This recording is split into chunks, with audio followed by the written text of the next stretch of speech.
नमस्कार। आज हम एक नई वीडियो के साथ फिर से पेश हुए हैं यहाँ पे। आप पिछली वीडियो में हमने अध्ययन कर चुके हैं किसी भी द्विघात समीकरण को किस प्रकार सूत्र द्वारा हल करते हैं।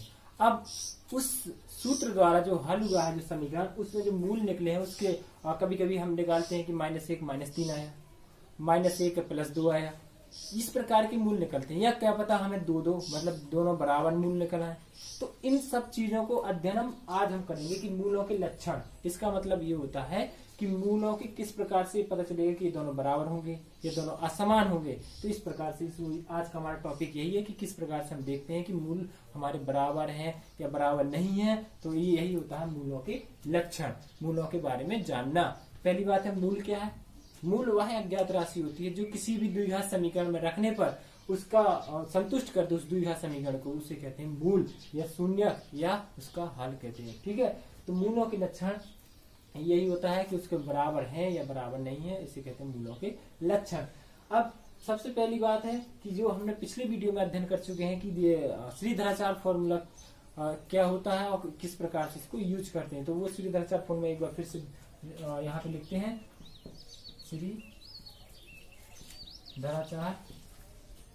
सूत्र से x बराबर -b प्लस √b² -4ac/2a, ये हमारा श्रीधराचार्य सूत्र होता है, जिसमें ये -b क्या होता है, एक स्टैंडर्ड समीकरण हमने लिया था ax² प्लस के bx प्लस के c = 0। ये हमारा स्टैंडर्ड समीकरण था। इस स्टैंडर्ड समीकरण से abc के पर्टिकुलर नेम है। जैसे a का मतलब होता है x² गुणांक, b का मतलब होता है x का गुणांक और c का मतलब होता है अचर पद। अब इस प्रकार से यहाँ पे ये फॉर्मूला था। अब इस रूट के अंदर जो ये पर्टिकुलर राशि लिखी गई b² -4ac, इस पर्टिकुलर राशि को एक नाम दिया गया है जिसे कहते हैं d बराबर b² -4ac। और इसका नाम क्या है? इसका नाम होता है विविक्तिकर, जिसे इंग्लिश में कहते हैं डिस्क्रिमिनेंट। डिस्क्रिमिनेंट कहते हैं। ये विविक्तिकर का काम क्या है और इसका यूज कैसे करते हैं देखें। अब ये विविक्तिकर एक पर्टिकुलर फॉर्मूला है b² -4ac, और ये किसी भी द्विघात समीकरण में उसके मूलों के लक्षण के बारे में हमें जानकारी देता है। कैसे? अब इसकी 3 कंडीशन होती हैं। इसकी 3 कंडीशन कैसे? जैसे ये d है, d बराबर b² -4ac। जब इस फॉर्मूले को जब हम हल करते हैं, इस फॉर्मूले को जब हम हल करते हैं 3 परिणाम मिल सकते हैं। या तो 0 से छोटा हो सकता है, 0 से बड़ा हो सकता है, या 0 भी हो सकता है। ये 3 कंडीशन हो सकती है। तो देखिए, तो यहाँ पे d पहली कंडीशन है, d यदि बराबर है, पहली कंडीशन, सॉरी d पहले मान के चलो d बड़ा है 0 से, पहली कंडीशन लेते हैं। यदि d बड़ा है 0 से, इसका मतलब होता है d का मान धनात्मक है।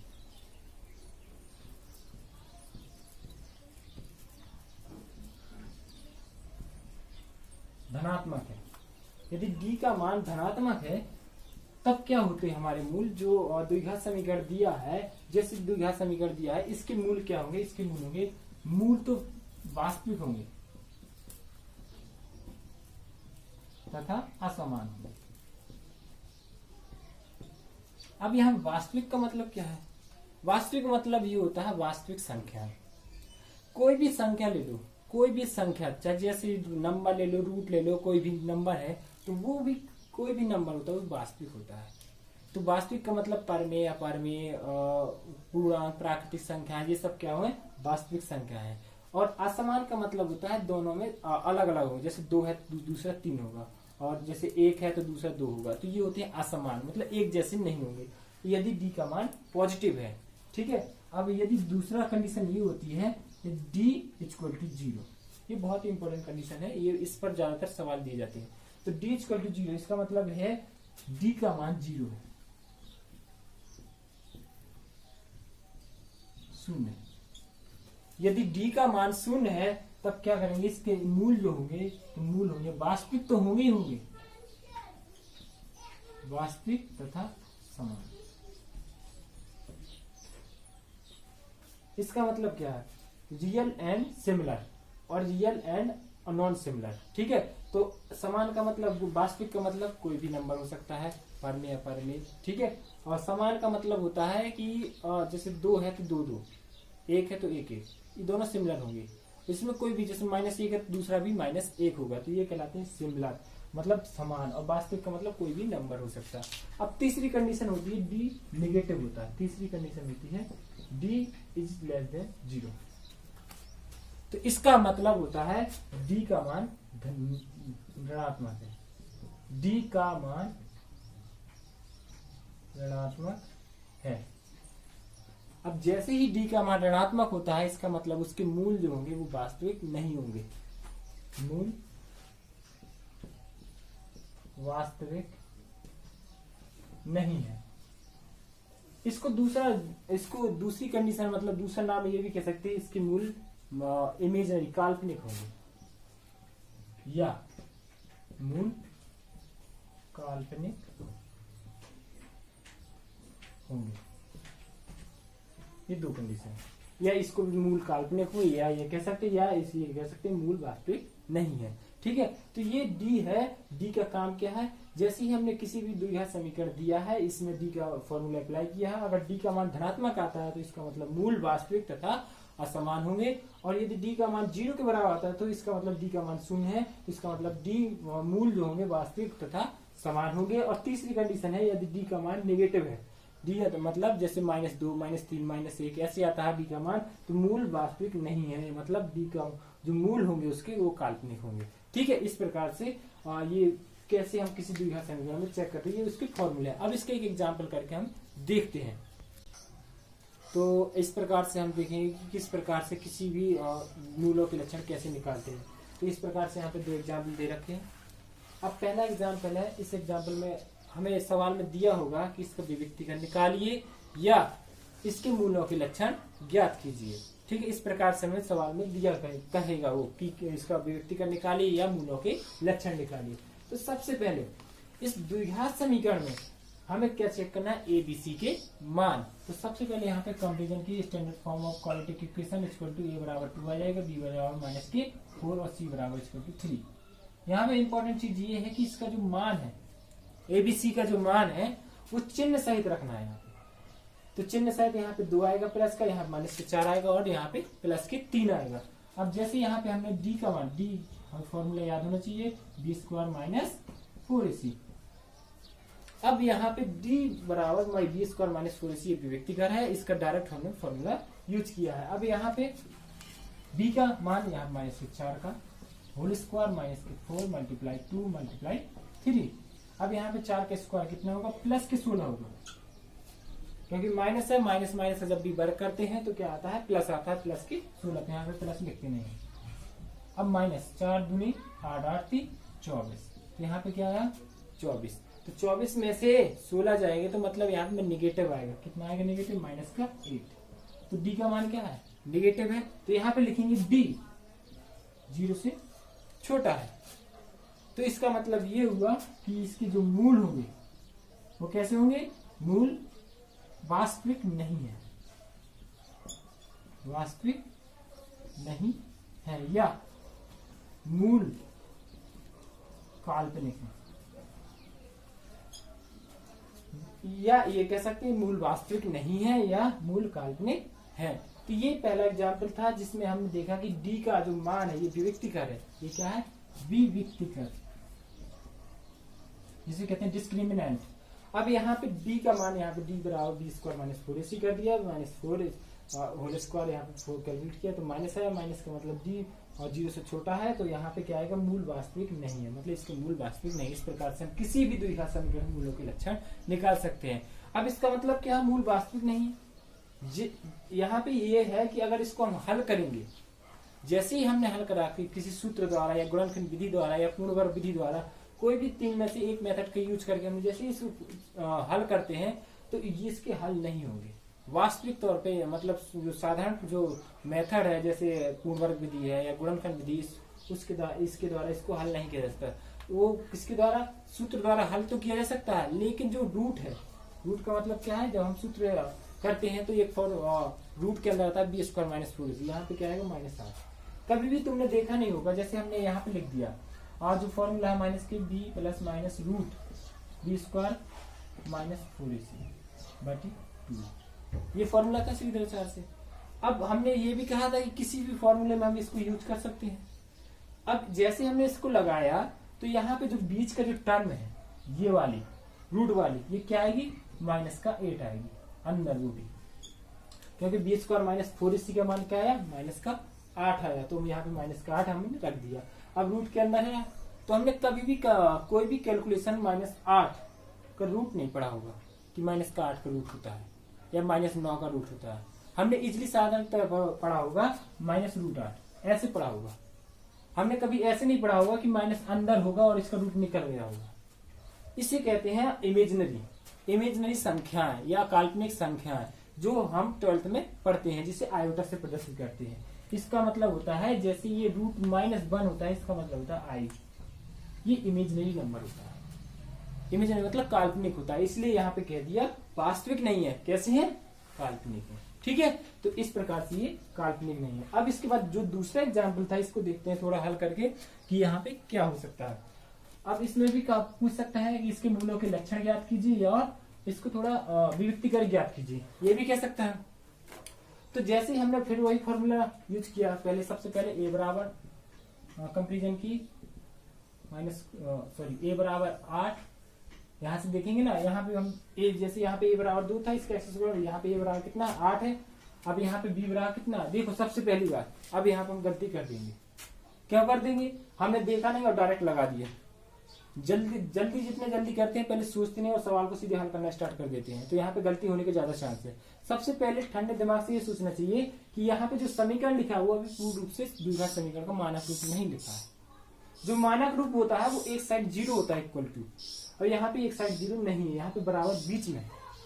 तो इसका मतलब ये होता है सबसे पहले इसको हम स्टैंडर्ड फॉर्म में लिखेंगे, मानक समीकरण के रूप में लिखेंगे। तो क्या करेंगे, इसको पक्षांतर करेंगे 0।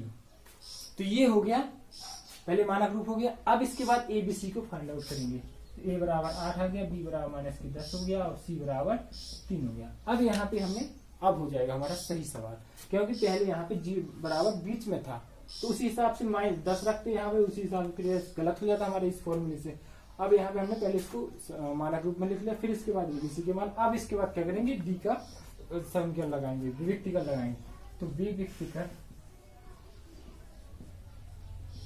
इक्वल टू डी बराबर डी स्क्वायर माइनस 4ac। अब जैसे ही 4ac किया, अब यहाँ बी का मान रखेंगे, -10 का होल स्क्वायर माइनस का 4 मल्टीप्लाई ए की जगह कहाँ पे रखना, 8 रखना, यहाँ पे 3 रखना। तो यहाँ पे 100 होगा 10 का, और यहाँ पे 8 × 24 = 96 ये होगा, या 8 × 24 = 96, या 4 × 12 = 96। अलग प्रकार से कर सकते हो, अगर ज्यादा बड़ी पहाड़े नहीं आती, लेकिन हमें कैलकुलेशन इतनी आनी चाहिए, 25 तक हमें पहाड़े याद होनी चाहिए।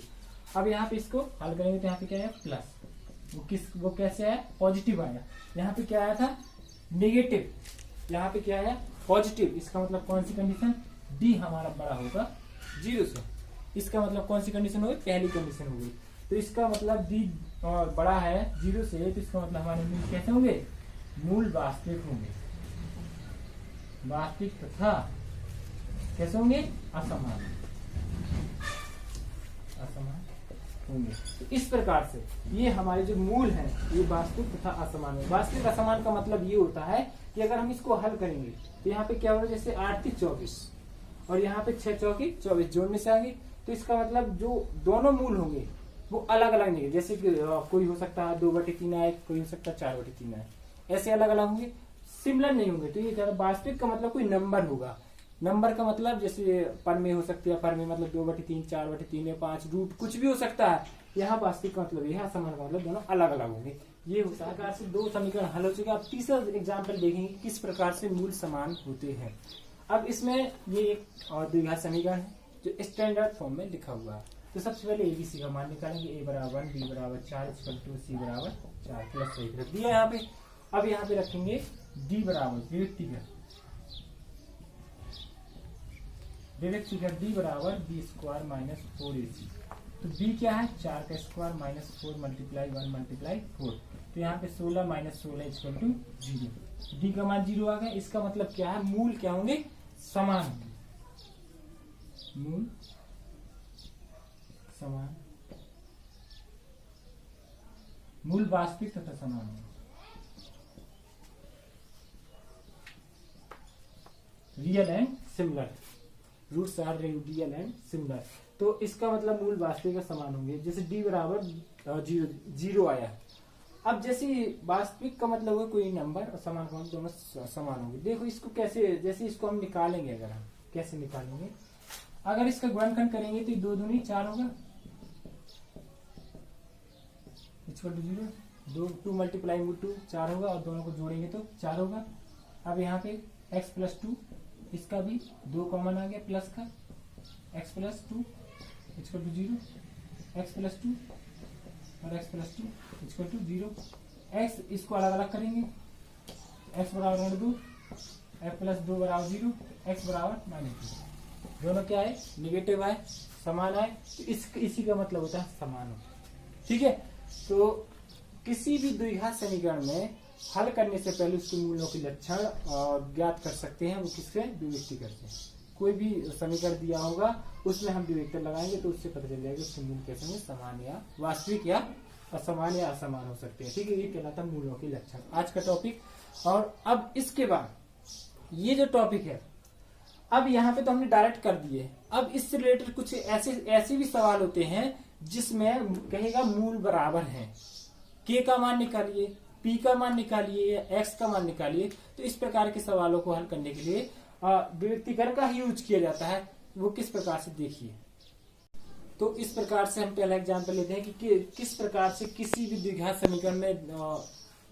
समीकरण में मूलों के लक्षण मतलब द्विविक्तीकरण का यूज करके ये k और m का मान कैसे निकालते हैं। तो पहली बात यह है कि सवाल किस प्रकार से आएगा। सवाल इस प्रकार से आएगा कि कोई भी समीकरण दे देगा, k का मान या p का मान या कोई भी m, ऐसे कोई भी समीकरण में कोई अचर राशि अचर पद डाल देगा, या कोई भी नंबर डाल सकता है, k या p कोई भी कहीं पे भी रख सकता है। और यहाँ पे कह देगा मूल बराबर है, रूट्स आर सिमिलर या equal, then find out the value of m, ऐसे कह सकता है। तो इस प्रकार के सवालों में हम किस प्रकार से हल कर सकते देखिए। सबसे पहले इसमें कहा है मूल बराबर है, ये बहुत इंपॉर्टेंट है। यहाँ पे दे रखा है कि मूल बराबर है। तो हमारी जो कंडीशन थी विविक्तीकरण की, वो दूसरी वाली कंडीशन है जब मूल बराबर होते हैं। तो मूल बराबर होने की कंडीशन d इक्वल टू क्या होता है, 0। यहाँ पे लिखेंगे मूल बराबर है, मूल बराबर है, तो यहाँ पे d बराबर हमारा 0 होना ही चाहिए। अब d क्या है, d का फॉर्मूला हमें पता है, b स्क्वायर माइनस 4ac होता है बराबर 0। ये पूरा का पूरा 0 के बराबर है। अब यहाँ पे b क्या है, देखो यहाँ पे लिख लो, a बराबर है -1 बराबर 3 है, b बराबर -12 और c बराबर m है। यहाँ पे ये नहीं देखना है कि यहाँ पे राशि है कि नहीं, लेकिन यहाँ पे देखना कौन सा टर्म है, x के साथ ये है और x के साथ ये है, और जितना बचता है बाद में वो कहलाता है अचर पद, जिसके साथ कोई भी x का टर्म ना हो, ना x स्क्वायर का टर्म ना हो। तो ये हो गया ABC के मान। अब यहाँ पे रख दो तो -12 का whole square -4 multiply 3 multiply m equal to 0। तो यहाँ पे 12 का 144 हो जाएगा, वो भी प्लस के माइनस के 12 m इक्वल टू 0। तो m बराबर 12 m इक्वल टू, यहाँ पे पक्षांतर करेंगे तो 144 बराबर 12 m बराबर हो जाएगा 144/12। तो 12 से कैंसिल होगा तो m बराबर कितना आया, तो m बराबर यहाँ पे आ जाएगा 12। तो यहाँ से इस प्रकार से हम m की वैल्यू निकालते हैं। बहुत इजी सवाल होते हैं कि सबसे पहले ये कहेगा इसमें मूल बराबर है, m का मान निकालिए। तो हमें कुछ नहीं करना है, सीधे फॉर्मूले लगा देना, d बराबर 0 होता है क्योंकि मूल बराबर है, ये कंडीशन दी हुई है। इसके बाद यहाँ पे b स्क्वायर माइनस 4ac रख देना इक्वल टू 0। a का मान b का मान यहाँ से इस समीकरण से निकाल लो। और ये भी ध्यान देना है कि यहाँ पे ये जो समीकरण है ये स्टैंडर्ड फॉर्म में लिखा है कि नहीं। ठीक है, अब इसके बाद यहाँ पे रख दो मान वैल्यू, यहाँ पे कैलकुलेशन कर दी तो m का मान यहाँ पे 12 आ गया। इसी प्रकार हम दूसरा एग्जाम्पल देखते हैं। अब इस प्रकार से हम दूसरा एग्जाम्पल देखते हैं कि k square minus k minus 1 x minus 1 equal to 0 है कि मूल बराबर है, तो k का मान ज्ञात कीजिए। ये हमारा सवाल है। तो सबसे पहले इसमें देखा कंडीशन मूल बराबर है, तो मूल बराबर की सीधे लिखा मूल बराबर है। तो मूल बराबर है तो कंडीशन आएगी व्यक्तिगत b बराबर 0 होना चाहिए और b square minus 4ac equal to 0। अब यहाँ पे एबीसी के मान निकालो, यहाँ पे बहुत इंपॉर्टेंट है एबीसी के मान किस प्रकार से। देखो x के साथ क्या लगा है k, एक्स स्क्वायर के साथ, तो यहाँ पे a बराबर क्या होगा k, और x के साथ पूरा ये पूरा ब्रैकेट है, ये पूरा है, तो यहाँ पे b बराबर चिन्ह सहित रखें माइनस k माइनस में, ठीक है। अब इसके बाद जो c है, c बराबर माइनस 1, ये तीनों वैल्यू हो गई एबीसी के। अब यहाँ पे फॉर्मूले रखेंगे तो b का मान क्या है माइनस k माइनस 1 का होल स्क्वायर है minus 4 multiply k multiply minus k 1 equal to 0, यहाँ पे रख दिए सीधे। अब इस प्रकार से यहाँ पे k माइनस 1 का होल स्क्वायर है, इसको पूरा खोलेंगे, तो यहाँ पे खोला तो यहाँ पे k square plus 1 minus 2k minus 4k plus का इक्वल टू, तो इस प्रकार से यहाँ पे क्या आया और 2k माइनस के 2k प्लस के 4k इक्वल टू 0। तो अब यहाँ पे देखो, यहाँ पे फिर हमने थोड़ा सा सॉल्व किया इक्वल टू 0। अब यहाँ पे देखो ये द्विघात समीकरण के रूप में हो गया। तो किसी भी द्विघात समीकरण को हल करने के लिए देखो कई विधि हैं, 3 मेथड बताए थे, वो गुणनखंड विधि, गुणोत्तर विधि और सूत्र द्वारा। तो यहाँ पे सीधे सीधे गुणनखंड से हो जाता है, सीधे सीधे क्या लिखा है k प्लस 1 का होल स्क्वायर लिखा है, तो यहाँ पे हमने सीधे लिख दिया k प्लस 1 का होल स्क्वायर इक्वल टू 0। देखो a स्क्वायर b स्क्वायर और 2ab, ठीक है। तो यहाँ पे k प्लस 1 का होल स्क्वायर, तो k प्लस 1 इक्वल टू 0, तो k बराबर माइनस 1, तो हमारे यहाँ पे k की वैल्यू आ जाएगी, ठीक है। अब इस प्रकार से हमारा ये एक सवाल हो गया जिसमें कहेगा कि मूल बराबर है और k का मान ज्ञात कीजिए। अब इसी प्रकार थोड़ा सा तीसरा एग्जाम्पल भी देख लेते हैं जो आपको अच्छे से समझ में आ जाएगा। इस प्रकार से हम तीसरा एग्जाम्पल देखते हैं कि kx x minus 2 plus 6 equal to 0 के मूल बराबर है, तो k का मान ज्ञात कीजिए। तो इसमें सबसे पहले क्या देखते हैं हम, सबसे पहले देखते हैं कि किसी भी द्विघात समीकरण ये दिया हुआ है इसको स्टैंडर्ड फॉर्म में लिखा है या नहीं। तो सबसे पहले यदि नहीं लिखा है तो उसको लिखना है, सॉल्व थोड़ा सा सिंप्लीफाई करना है। तो सबसे पहले सिंप्लीफाई किया तो यहाँ पे देखो kx है, kx का मल्टीप्लाई इसमें करेंगे तो kx स्क्वायर माइनस के 2k x plus 6 equal to 0। अब ये हो गया हमारा स्टैंडर्ड द्विघात समीकरण। अब स्टैंडर्ड द्विघात समीकरण में इसमें कंडीशन भी दी है, मूल बराबर है, तो मूल बराबर है तो यहाँ पे वही कंडीशन लगाएंगे,